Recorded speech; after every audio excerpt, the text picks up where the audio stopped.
دیکھیے ایسا ہے کہ کراچی میں اور پاکستان میں جو ہے وہ برداشت بہت کم رہ گیا ہے. اگر ہم اس کے اوپر کچھ کرتے ہیں یا لکھتے ہیں یا بولتے ہیں تو سب کو پتہ ہے کہ یوسف زئی قادر کہاں رہتے ہیں.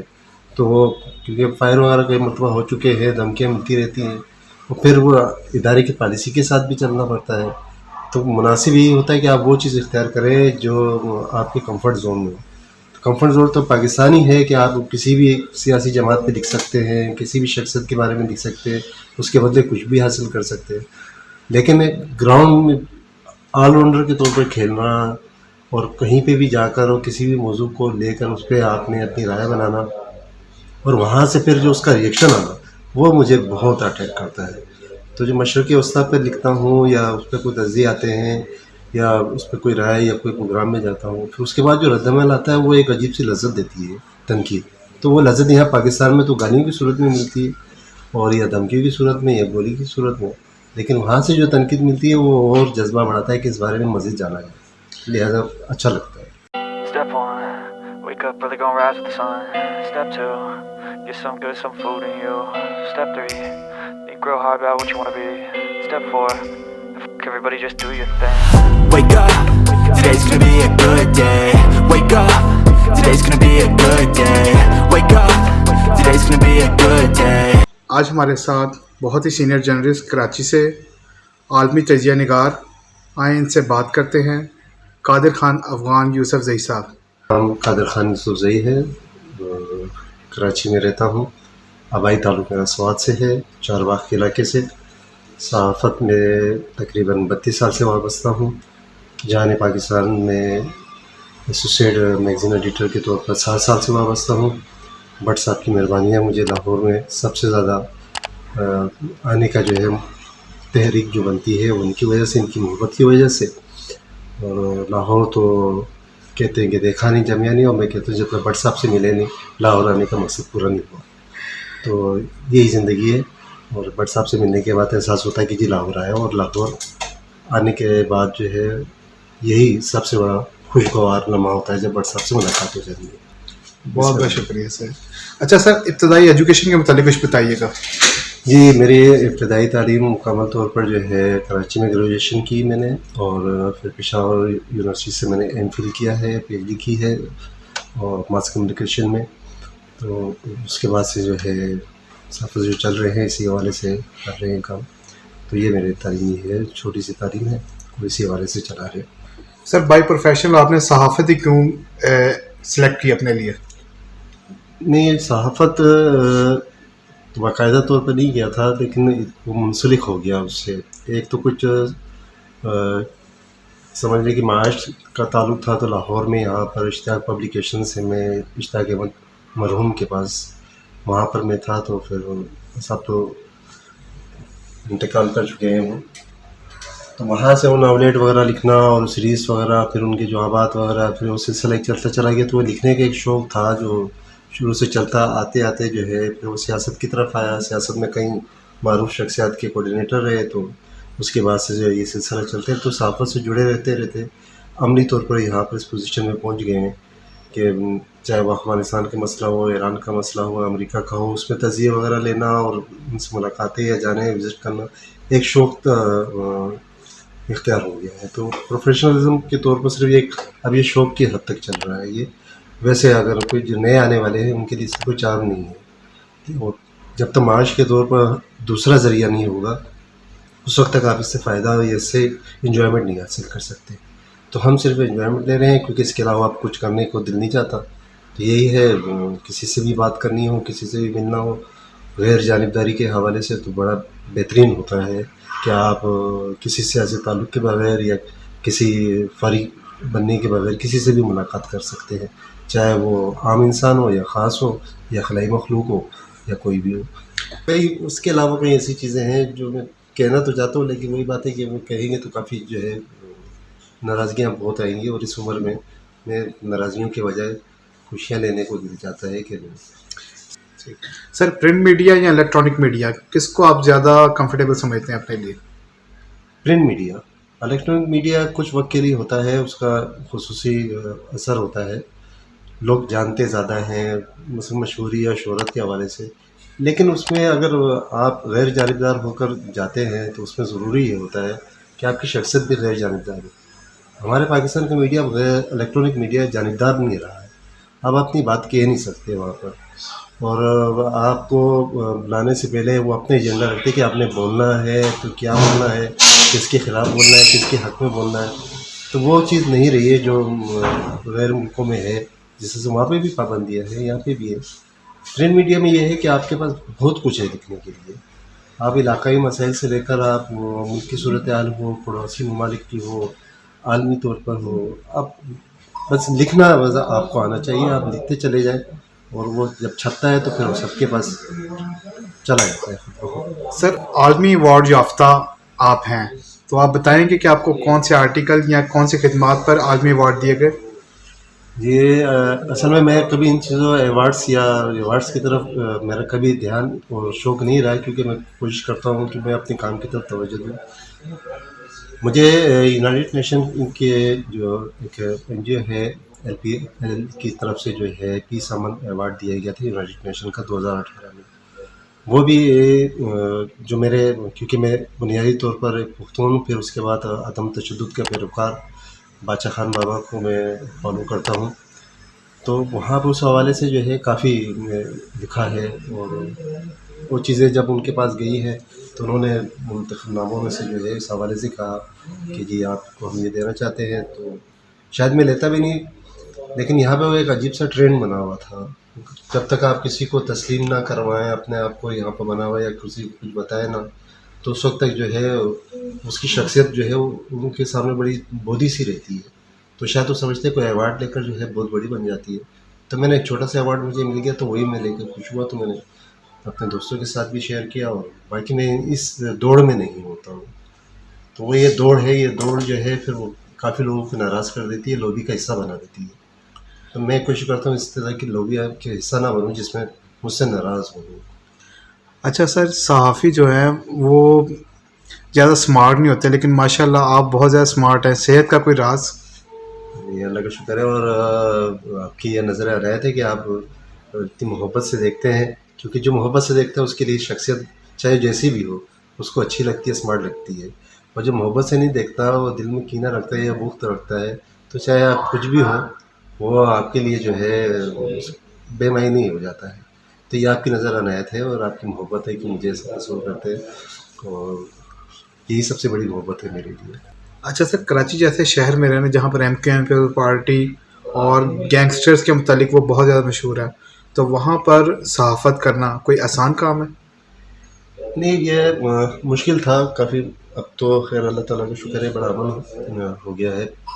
میں نے جس وقت اس وقت سیاسی بنیادوں پہ بھی جو ہے کیونکہ میں اٹیچ تھا، تو بدترین دور جس میں میں گزرا ہوں، جس میں مجھے گردنگار سے دیکھیں گے کہ MKM کی دور میں پوری کاٹی، تقریباً 42 ٹانکے آئے ہیں، خنجر سے میرا زخمی ہوا ہے، ادھر گولیاں لگی ہیں، پورے 5 گولیاں مختلف جو لگی ہیں. یہ اسی دور میں چلتا رہا ہے، یہ دھمکیاں وغیرہ یہ چیزیں. تو وہ جس وقت میں کام کرتا رہا ہوں تو ایک تڑپ سی ہوتی ہے، یا کہہ رہے ہیں کہ اس کو ایک جذبہ ہوتا ہے، کسی جذبے کے بغیر آپ کچھ کر نہیں سکتے ہیں.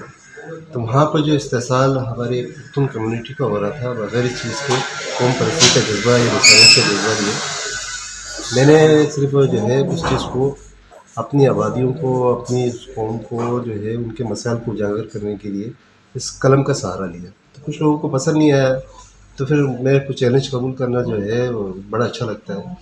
تو کسی نے کہا کہ جی آپ نے MKM کے خلاف بڑا جو ہے قلمی کردار ادا کیا ہے، تو ہو سکتا ہے آپ کے ہاتھ پیر کاٹ کے پھینک دیں. تو میں نے بولا اگر میں نے کچھ ایسا کیا ہو تو پھینک دے گی. تو اتفاق ہے کہ میں 2 سال پھر ان کے ساتھ بھی رہا ہوں. تو وہ بھی مجھے کہتے رہے کہ ہم آپ کو بڑا تلاش کرتے ہیں. میں نے بولا اب تو میں آپ کے ساتھ بیٹھا ہوں، تو آپ تلاش کیا کر رہے ہوئے؟ تو آپ مجھے تلاش کرتے تھے، اب تو آپ مجھے سیکورٹی دیتے ہیں، 4 سیکورٹی مجھے دی ہوئی ہے، اپنی گاڑی میں لے جاتے ہیں، اپنی گاڑی میں چھوڑ کر آتے ہیں، پھر آ جاتے ہیں. تو لوگوں کو بڑا عجیب سے بھی لگتا ہے کہ جی ایک طرف چہرہ آپ کا جو ہے پختون کمیونٹی کے حوالے سے ہے بڑا سا، دوسری طرف آپ جو ہے جن کے خلاف تھے وہ آپ سے اتنے قریب. تو پھر سب چیزوں کو میں چھوڑ چکا ہوں، وہ ایسا ہوا کیونکہ منافقت میرے سے برداشت نہیں ہوتی. تو یہ وہاں پہ رابطہ کمیٹی میں بھی کہا تھا، یا مردان ہاؤس ہے اس وقت بھی، یا بادشاہ خان مرکز ہو اس وقت بھی، یا پیپلز پارٹی یا پاکستان زمین. تو جب جہاں پہ بھی آتا ہے کہ وہ منافقت ہوتی ہے تو وہ میں برداشت نہیں کر پاتا. یہ چیز ہے. اچھا سر، آپ کے طویل صحافت کا جو دورانیہ ہے اس میں کوئی ایسا واقعہ جو ناقابل فراموش ہو آپ کے لیے؟ میرے لیے سب سے زیادہ ناقابل فراموش جہان پاکستان کا دور ہے پورا، کیونکہ روزانہ جنگ ہوا، ایکسپریس ہوا، نمایاں وقت ہوئے، فرانس 24 ہوا، اور دوسرے چینلس وغیرہ جتنے والے جزیرہ تک ہوا. مجھے وہ اتنے اب لگتا ہے کہ وہ اتنے چیلنجیبل نہیں تھے جتنا جہان پاکستان ہے. تو جو دوست ہیں اس چیز کو سمجھ لیں گے شاید.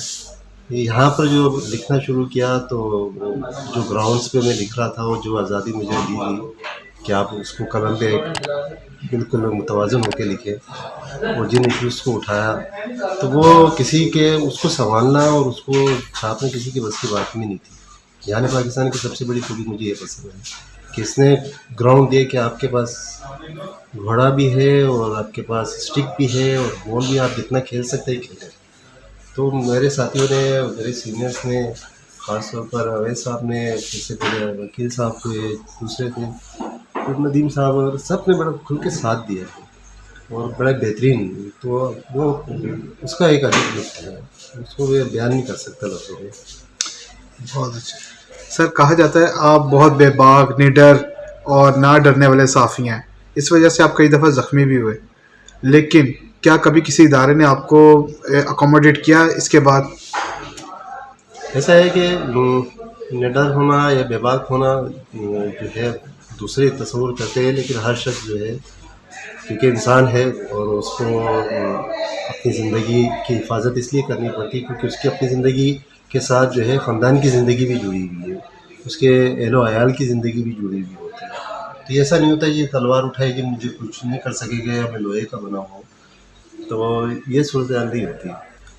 انسان جو ہے وہ محتاط رہنا سب سے بڑی بہادری کی بات ہوتی ہے، محتاط رہنا. یہ مجھے 7 مہینے کی جیل کی زندگی میں مجھے قیدیوں نے اور وہاں کے انہوں نے سکھایا کہ بہادری یہ نہیں ہے کہ آپ نے کسی کو پچھاڑ دیا، بہادری یہ ہے کہ آپ نے برداشت کتنا کیا. تو یہ برداشت ہے وہ جو انسان کو جو ہے نڈر بھی بنا دیتی ہے، بے باک بھی بنا دیتی ہے. بے باک اس لیے یا خوف اس لیے نہیں ہوتا کسی چیز کا کہ رزق جو ہے اللہ تعالیٰ کے ہاتھ میں ہے. جب آپ کا امان اس پہ پختہ ہو جاتا ہے کہ آپ کے لیے آمدنی کے ذرائع کوئی ایسے ناجائز نہیں ہے جس سے آپ نے فائدہ اٹھایا ہو اور قانونی قدرت کے قوانین کو توڑا ہو، تو پھر ڈر نہیں رہتا. وہ ڈر جو ہے ختم ہو جاتا ہے. تو یہی ڈر جو ہے اکثر ہمارے بہت سارے ساتھیوں میں ہوتے ہیں جو میں 3 دہائیوں کی زندگی میں دیکھا ہے کہ جی اگر یہ کام ختم ہو گیا تو پھر میں کیا کروں گا. تو میں یہ نہیں سوچتا کہ یہ ختم ہو گیا تو کوئی بات نہیں، ٹیکسی چلا لوں گا، وہ ختم ہو گیا تو کھدائی کر لوں گا، نہیں ہوتے کریانے کی دکان کھول لوں گا، نہیں تو بن کباب کا ریڑھا لگا لوں گا، نہیں تو اخبار بیچ لوں گا. تو اللہ کا شکر ہے کہ کبھی اس طرح کا نہیں آتا، یہ چلتا رہتا ہے. لیکن میرا کہنے کا مقصد یہ تھا کہ کیا اس کے بعد جس ادارے میں آپ تھے اس دوران آپ کے ساتھ یہ حادثہ پیش آتا ہے تو کیا ان اداروں نے آپ کو اکوموڈیٹ کیا کچھ؟ یہ اس حوالے سے میں کہنا تو چاہتا ہوں، لیکن اب انسانی حقوق کی تنظیم تھی، انہوں نے ایک کیا یہ صحافیوں پہ جب حملے ہوئے تو ان کے اداروں نے ان کے ساتھ کیا کیا. تو میں روزنامہ جنگ کی ایک مثال دے دیتا ہوں. اس وقت میں ادارتی پینل میں تھا اور اسی وقت مجھے گولیاں لگیں، 5 گولیاں لگیں. تو اس خبر میں انہوں نے نہ جانے کیوں، حالانکہ کسی میڈیا کے اخبار کے لیے بڑی بات ہوتی ہے کہ اس کا کالم نویس ہو یا رپورٹر ہو اس کو نشانہ بنایا جائے. تو میرا کالم بھی پھر مکمل اس میں چھپا کہ کس طرح سے مجھے گولیاں ماری گئیں اور کیا پوری ڈیٹیل کے ساتھ میں نے لکھا. پھر مجھے فون آیا وہاں سے کہ آپ نے جو ہے اپنے زخمی ہونے کے بارے میں نہیں بتانا. میں نے بولا یہ تو ساری دنیا کو پتا، ٹکر چلے ہیں، ٹی وی پہ چلے ہیں، میں کیسے چھپا سکتا ہوں. پھر آپ نے خود ادارتی صفحے میں میرا کالم بھی چھاپا ہے اور میں نے جو کالم جو ہے وہ ICU کی بیڈ پہ لکھا ہے میں نے، اور وہیں سے میں نے بھیجا اور آپ نے جو ہے فوراً اس کو چھاپا بھی. تو ساتھ دینے کے بجائے انہوں نے جو ہے وہ تنگ کرنا شروع کر دیا. تو کبھی حامد ویر وغیرہ کے واقعات وغیرہ ہوتے ہیں تو میں پوچھ لیتا ہوں کہ اس میں مجھ میں کیا فرق ہے، اس کو کیوں ہائی لائٹ کیا گیا، مجھے کیوں دبایا گیا. اس کا جواب ابھی تک سہیل واحد سے بھی میرے ساتھ وغیرہ کوئی نہیں دے سکے. جہان پاکستان میں بھی میرے ساتھ واقعہ ہوا تھا، لیکن اس کے اندر میرے ساتھ کوپریٹ کیا ویسے آپ نے بہت اچھی طریقے سے. کراچی میں مجھ پہ جو ہے 14 اگست کو تقریباً جو ہے 2019 میں فائر ہوا تھا، جو ران پہ میری گولیاں لگیں 4.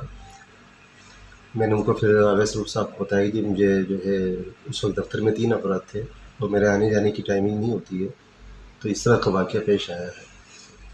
تو انہوں نے میرے لیے اتنا پھر کیا کہ آپ جو ہے ریلیکس ہو کر جہاں سے مناسب ہو سکے آپ براہ راست اپنی طرح کالم بھیجے، خبریں بھیجے، کچھ بھی بھیجے. تو انہوں نے بڑا تعاون میرے ساتھ جو ہے جانے پاکستان میں اویس روف صاحب نے کیا ہے، پوچھا ہے. انہوں نے ہمیشہ میرا خیال رکھا ہے، انہوں نے ہمیشہ میری بات کو سنا ہے اور میرے تحفظ کے لیے انہوں نے جتنا میرے ساتھ تعاون کیا میں کہتا ہوں کہ شاید کسی نے نہیں کیا. سر صحافت کے علاوہ آپ کا شوق کیا ہے؟ جیسے کچھ لوگ ٹریولنگ کرتے ہیں، کچھ کوکنگ کرتے ہیں، آپ کیا شوق رکھتے ہیں صحافت کے علاوہ؟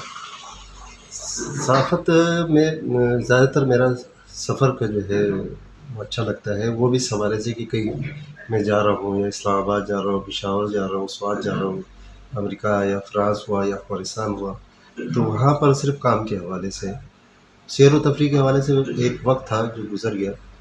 اب بھی وقت ہے، گزرا نہیں ہے، لیکن کچھ ذمہ داریاں بڑھ گئی ہیں. تو اس حوالے سے جو ہے مجھے ایک مقام سے دوسرے مقام جانا وہ اچھا لگتا ہے، اور اس کے علاوہ جو ہے مزید کوئی شوق نہیں رہا ہے.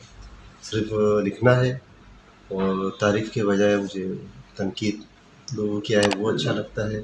باقی سوشل میڈیا جس حال میں بڑے شوق سے اس کو استعمال کرتا تھا، تو وہاں کا ماحول بالکل ہی ایسا ہو گیا کہ اب آپ وہاں پر اچھے طریقے سے نہیں رہ پاتے، کوئی برداشت نہیں کر پاتا. تو کسی کی گالیاں یا جو ہے وہ میں برداشت نہیں کر پاتا، اس لیے میں اس سے خود ہی کنارہ کش ہو گئی. تو یہ سوشل میڈیا کا تھا شوق، اب نہیں ہے، اب صرف لکھنے کا ہے. جو پہلے تھا وہی ہے. اب بس اس میں تاریخی پالیسی ہے، ریاست کی پالیسی ہے، اس کو فالو کرنا اور اس کو آگے بڑھنا اور نئی چیزیں جاننا، چاہے وہ چھپے نہ چھپے، چاہے کسی قلم میں ہو یا نہ ہو. یہ شوق ہے کہ ایک نئی چیزیں جو پتہ چلے اور اس کو آگے کس طرح سے بڑھایا جائے اور کس طرح سے اپنے ملک کا ایک کردار جو ہے اس کو دنیا کے سامنے پیش کیا جائے. بس یہ ایک دل کی خواہش بھی اور اسی میں جو ہے وہ شوق کی حیثیت بھی ہے. بہت بہت شکریہ سر، آپ نے ہم سے بات چیت کی، اپنے بارے میں ہمیں بتایا. ہمیں بہت خوشی ہوئی کہ ہم بہت ہی ایک سینئر صحافی اور نڈر صحافی سے ملاقات ہماری. بہت بہت شکریہ بہت سر. شکریہ. اللہ حافظ. تھینک یو سر، بہت بہت شکریہ. اللہ حافظ.